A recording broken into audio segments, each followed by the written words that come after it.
from this great city of Philadelphia. I am a business owner. I am a wife.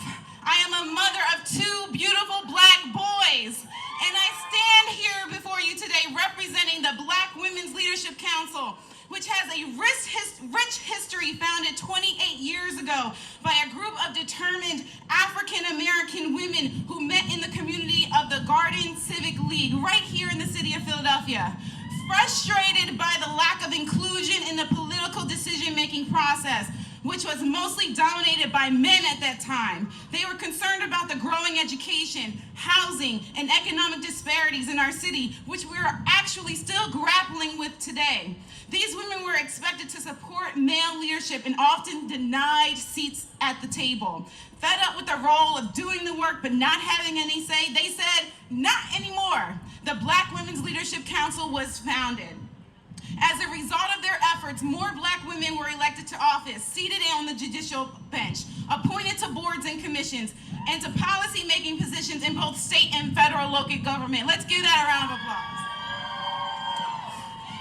In 2016, under the leadership of Joanne Bell, Dr. Emma Chappelle, and Rhonda Hill Wilson Esquire, the Black Women's Leadership Council was reestablished with new, diverse women working together in what Dr. Martin Luther King would call the fierce urgency of now. Why now? Because our city and country is in a state of crisis. My hands are cold, I'm sorry. Give me 1 second. As the 6th largest metropolitan city in the United States, we still shamefully rank #1 with the highest poverty rate at almost 26%. We just recently reported that 1 in 5 in our city do not have access to food. The Center of American Progress state that 1 in 4 African American women are uninsured. Black women are 4 times more likely to die from pregnancy-related causes due to systemic racism in our healthcare system. Philadelphia's infant mortality rate is one of the highest in the nation. An estimated 2,000 annual visits to Philadelphia's emergency rooms are attributed to women who have been assaulted. Pennsylvania ranks next to the last in the number of women elected to office, and black women are virtually extinct in positions of statewide office. This is in spite of being the largest single and reliable voting bloc in the Commonwealth of Pennsylvania. We have failing schools, the normalization of racism, sexism, and misogyny. How are we going to change these circumstances for women and girls in America? Being here today in this march is a great start, but what will happen tomorrow? What will happen the day after?